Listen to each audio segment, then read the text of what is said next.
Hi, this is Daniela, and welcome to Bestie Life, the podcast, where we help you stop burnout now. If you're tired of running on empty, juggling all the things, and wondering when your life is supposed to feel better, you're in the right place. This show is your go-to space for real talk and practical strategies to help you protect your energy, create balance, and actually enjoy the life you're working so hard for. You'll get a mix of solo episodes and honest conversations with guests. My goal is to help you feel less alone, more empowered, and way more in control of your time and energy and well-being. So let's get into it. Hi, this is Daniela with Bestie Life, the podcast, and today we're going to have a great conversation with Karen Aucoin. She's a former ballerina, dance studio owner, and now visionary floral designer and founder of JoBelle and Studio 131. Her story is one of resilience and reinvention, which I'm really excited to dive into because I know that's something we talk about a lot on the podcast. I talk all the time about being able to pivot, about your resilience, but to really see it in action and what it can look like for someone is why I'm so excited to dive in this conversation. So thank you so much, Karen, for joining us today. Hey, glad to be here.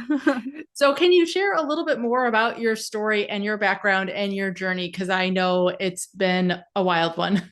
Oh, yeah, I definitely have a wild story. And I was actually really shy about sharing it before, but now I don't know. I think you just grow up and you become more fearless and you care a little less about what people say or think about you. Also, I think that my story can help a lot of people that are struggling see that there's light on the other side. And I think more people probably relate to it than you even realized at the time. Right. And I do think too, there has to be a good amount of healing that happens before you start sharing, because you don't want to share from a place of mess. You want to share from a place where you've recovered from a lot, you are resilient, you are in a good place, and you're able to share your story from a place of light and not just being a victim or complaining. It's nice to be on that side, certainly.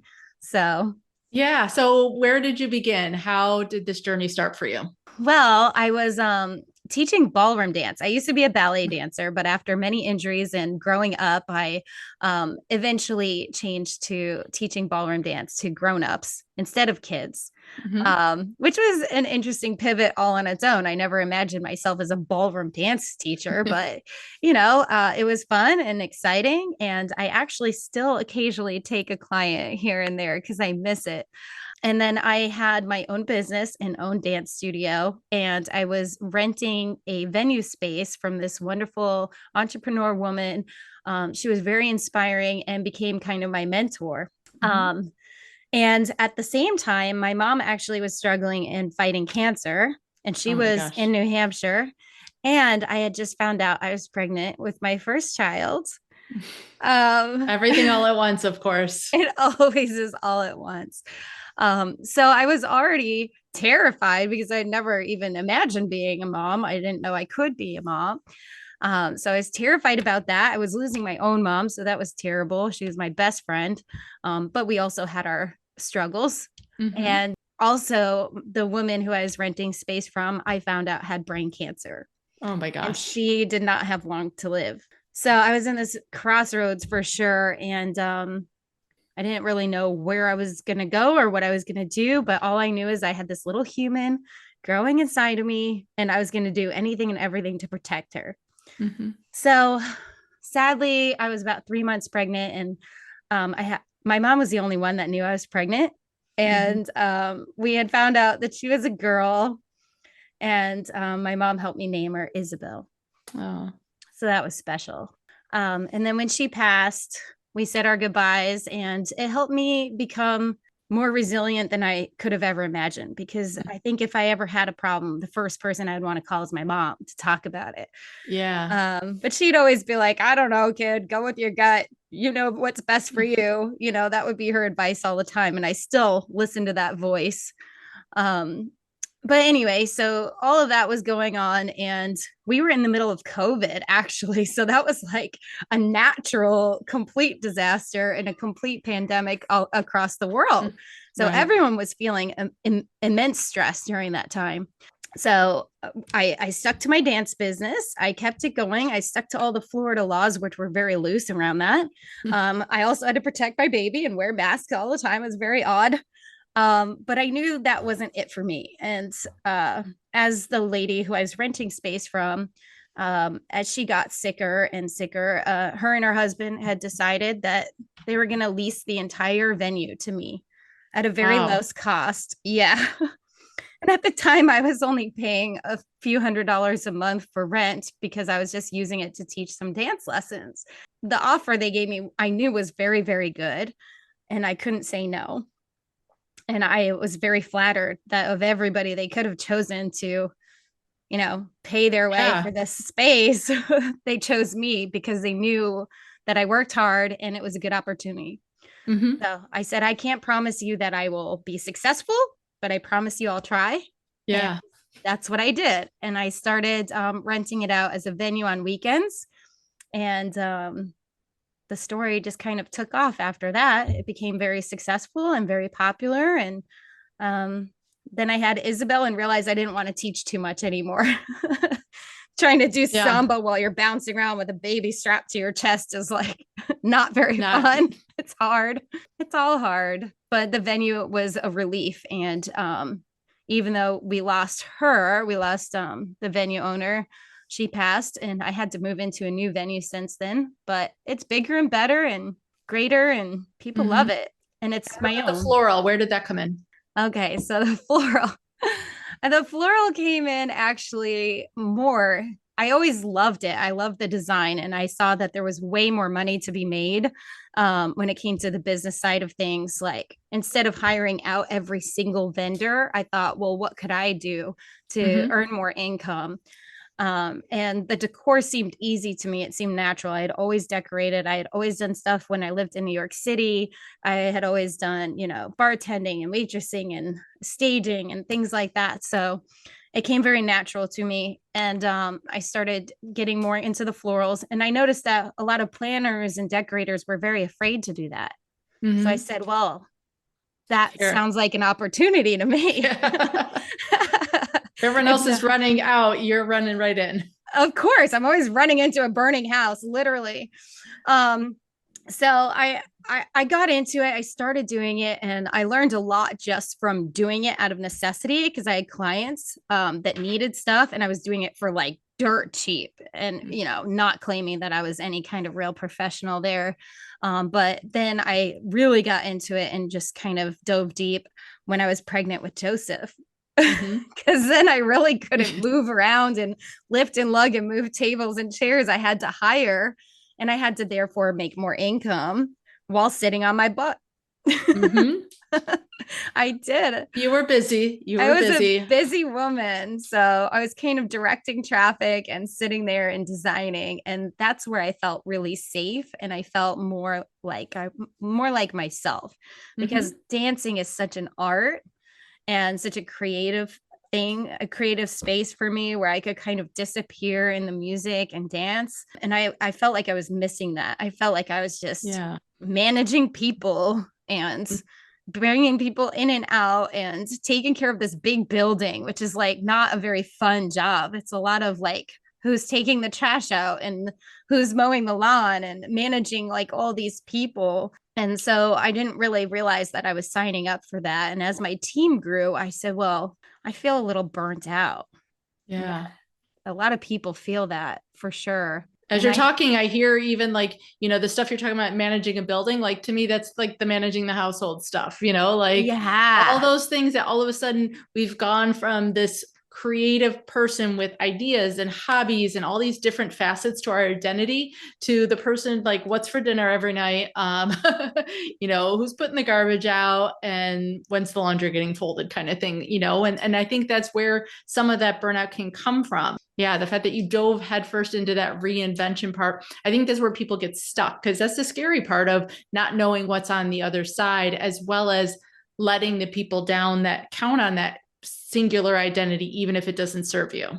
right. When I decided, I didn't know what to do. And it was weird because I was talking about the fact that I felt really burnt out. I felt run down. And I was like, this just isn't feeding my soul the way I need it to, and now I'm having a second child. I don't want to get depressed because that's very common Mm-hmm. too, especially after all the hormones are shifting. And it's a very common thing a lot of women are scared to talk about. And I didn't want to go there, that's for sure. Right.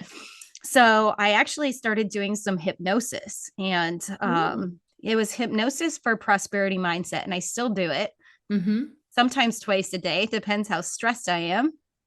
And you just kind of go into a trance, and it's a guided meditation or hypnosis, and it helps implant the positive things in your subconscious, and it just helps you keep you mellow. So you're Yeah. not like making rash decisions out of your fight or flight panic mode. You're like in this really good place. And then all of these big ideas start coming, and you're Mm-hmm. like, huh, all of a sudden your perspective on things changes, and you're like, well, this is what I'm going to do now. And my non-negotiables are that I'm going to have design days, and I'm going to have meeting days, and I'm only going to work this many days. I'm going to close on this day. Like, I started making a roadmap for myself that were my non-negotiables, because I Mm-hmm. am a really hard worker and I love to just people please. And I have all of these issues, right? And I'm like, I have to start taking care of myself, because as this beast grows, this business becomes this whole other animal. I really have to protect myself and my time and my health, because Right. what's most important to me are my kiddos and my Mm-hmm. family. So if I'm not okay, not only does the business fall apart, but my kids fall apart and they need me. Oh my gosh. Yeah. If mom's not doing well, nobody does well. As well as it models for them, like if they see you crashing out all the time, they think, oh, that's what we are supposed to do as we get Yeah. older. Yeah, they'll think that burnout is just a lifestyle and that's it.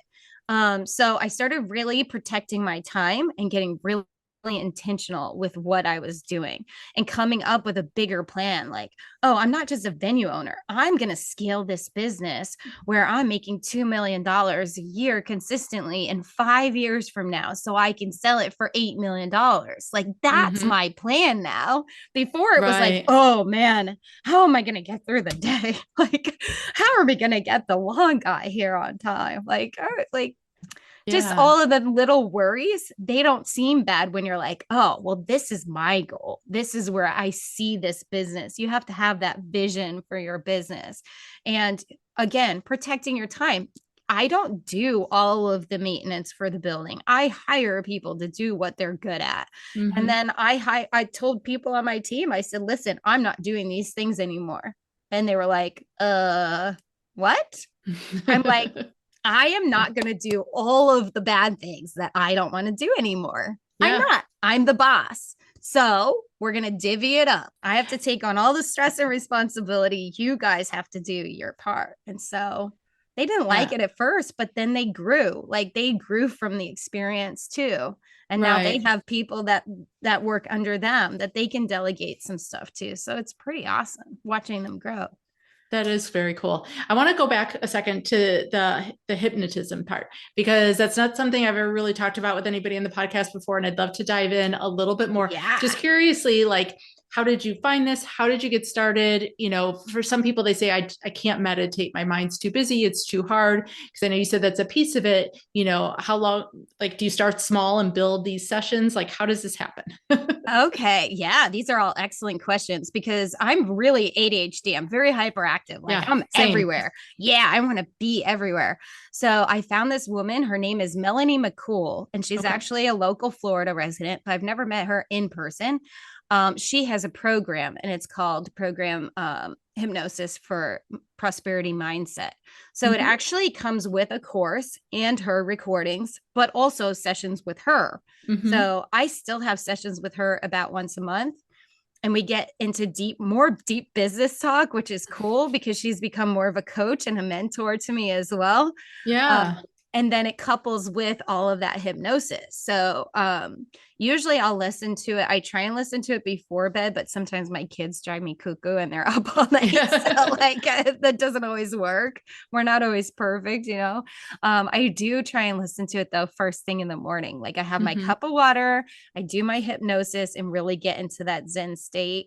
And it's not the same as meditation. Yeah. Okay. Meditation is just kind of a place where it takes a lot of discipline to do that.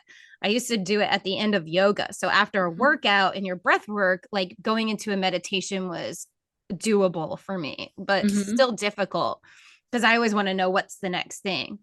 But with hypnosis, it's different because you're in this state of mind, you're completely in control of it. You're Mhm. working deep into your subconscious, and then there's layers of suggestions that are Hmm.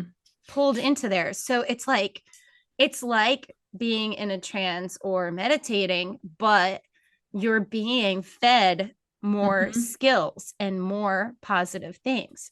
So it's Would constantly digging into your subconscious, saying like emotional suggestions, right. Would you things that say you it's can think almost like about. a active mindset practice, so to speak? Like people talk Yeah. about positive affirmations and all these kind of things. This sounds like a really almost like a boot camp mindset workout a little bit.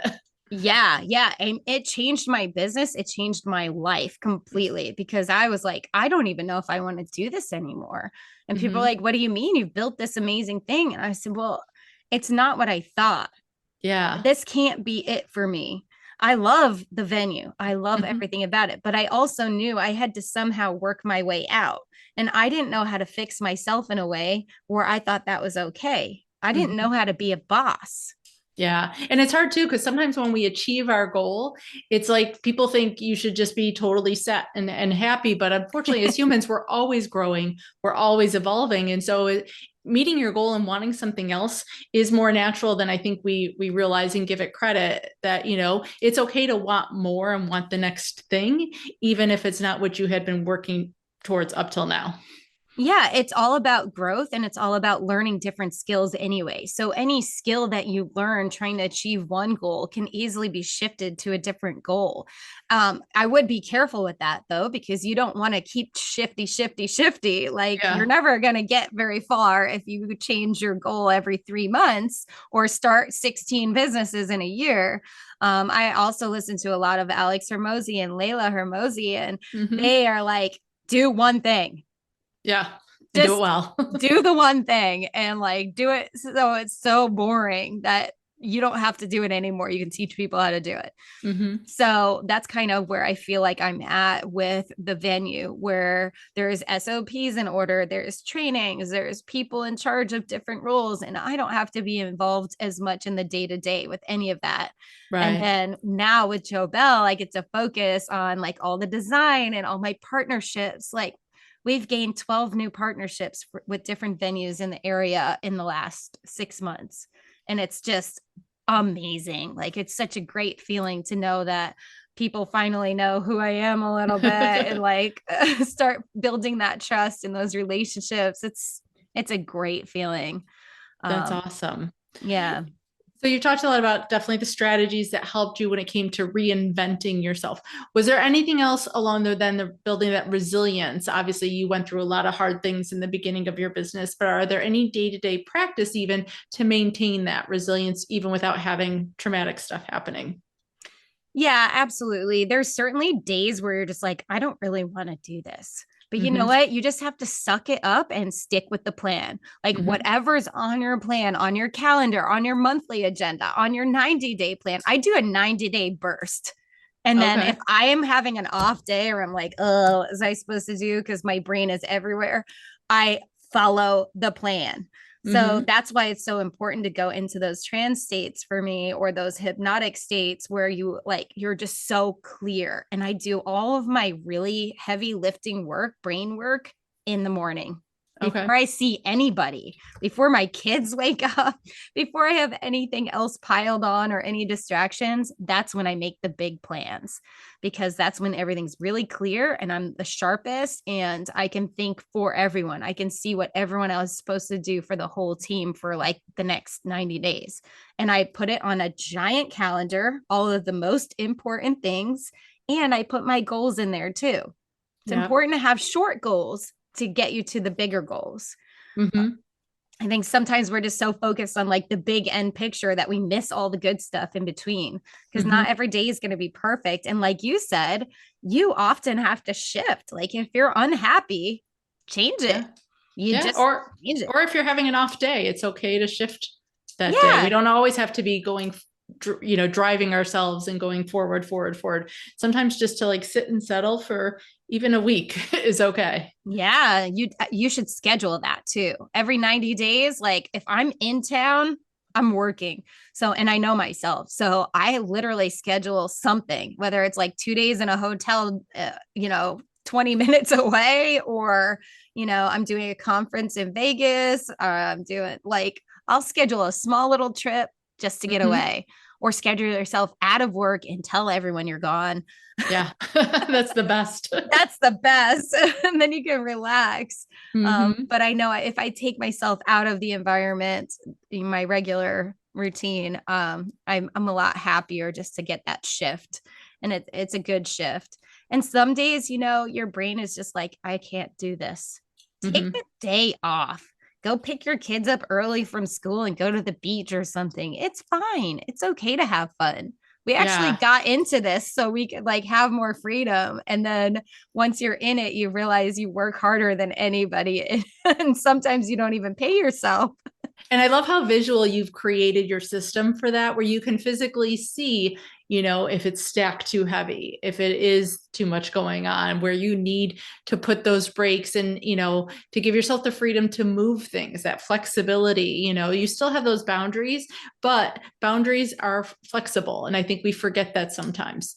Yeah, absolutely. And plus, anybody who starts a business and has a successful business already sets the bar so high for themselves. Hmm. So just know you're not slacking because you have to change a couple meetings around, Like I looked at my schedule and I realized I had signed myself up for extra design work and styled shoots than I normally do. My calendar's like full of them, which is wonderful, but it messed with my meeting days. And I was like, I Uh, never like to rearrange meetings because my time with people is really important. But I was like, well, it's fine. If they had something going on, they would rearrange with me. So I just cleared out mhm. half my day and I did it like for the rest of the month on whatever day I saw that it may be a problem. So instead of me Right. trying to design while I'm talking on the phone, while I'm doing a meeting, while I'm doing this, I'm like, why do I do that? Hmm. Just Yeah. take the time to do what you're good at. That's what, like, why halfway do everything? Just take a break. It's Right. okay. And some of that advanced planning too, as you were talking, I kept thinking almost like it was like a form of vision boarding, but without, like the pictures and the quotes and things like that. But it was a more tangible, a little bit vision boarding when you're planning out 90 days. Sometimes even when I have to schedule my doctor's appointment, like the next year, they're like, does this day work? I'm like, I don't know. It's so far in Yeah, advance. I don't know. But 90 days in advance, it really is more intentional, like that vision boarding style of planning and manifesting what's going to happen, because you don't know all the steps at that point. You don't have it all laid out, day by day, moment by moment. But that is, I think a way to make sure things are going to happen the way you want them to by design.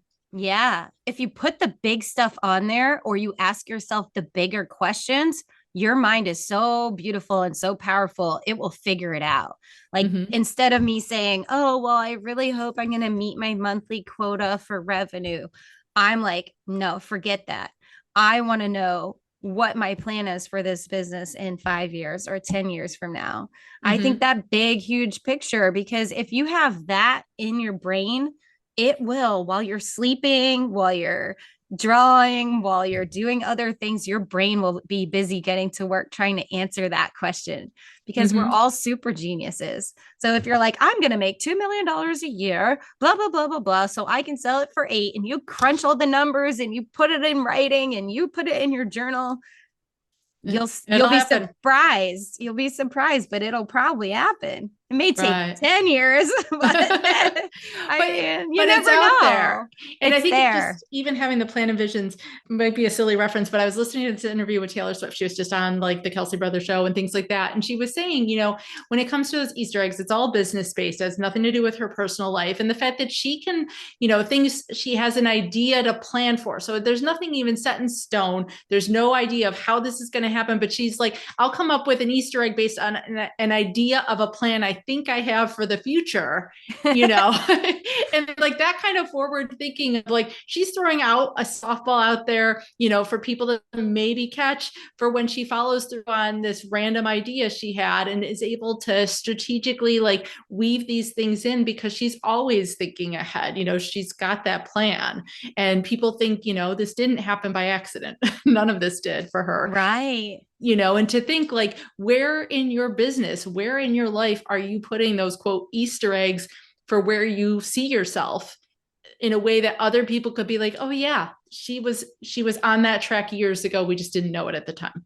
Right. Right. I mean, You know, there's why don't we adopt that? Let's all start Easter egging. we have to. I used to take meetings all day, every day, whenever, and always say yes to everyone and da da da. And now I'm like, nope, my meeting days are Mondays and Thursdays, and I stack them. And Yeah. then Tuesdays and Fridays are my days to design. I Yep. have to do design work. I will pull a couple meetings in if I need to for certain projects, but I try and Right. group them together so I have like maker time. I need that time because I'm like, well, why are people hiring me to do all this stuff? Because I'm good at doing the stuff, not because I'm Right. good at doing meetings all day. I mean, that's part of it. There's two sides. Unfortunately, I wish I could just make stuff all day, but I will. One day I will. You heard it And here. yeah, We'll watch. one day I'm just going to be designing stuff and that's it. And then Wednesday I close because we're busy doing events on weekends. So I literally close the entire business one day a week That's for awesome. everyone. And everyone was like, you're not doing that. There's no way you're going to do that. And I'm like, I'm doing it. It's done. Yeah. And that's my CEO day. I Mm-hmm. work all day on Wednesday and I love it because I come up with these genius plans. I write out I'll use AI too to help me if I have this like beautiful Easter egg idea, right? Mm-hmm. In order for me to fully process it and know that I could explain it to someone, I'll use AI to help me get to the next step. Mm-hmm. Right. And I'll fight with it for a little while and make sure like there's an actual plan and all the math is drawn out and all the numbers and all the research and I'll pull all the things together for a big idea. And then I'll go, okay. And I'll put it on my calendar for somewhere in that 90 days to really establish it. And sometimes those ideas I'll actually move forward with. And other times they stay this little kind of twinkle. But either way, if you work it all the way through to the end and see the bigger picture for it, your brain again will have that time to process it, have time to decide if it is a good idea or not. Yeah. And pretty much all of those things happen once they're on my calendar. Once you write them down, you're like, wow, Yeah. it's amazing. Manifesting is a pretty real thing.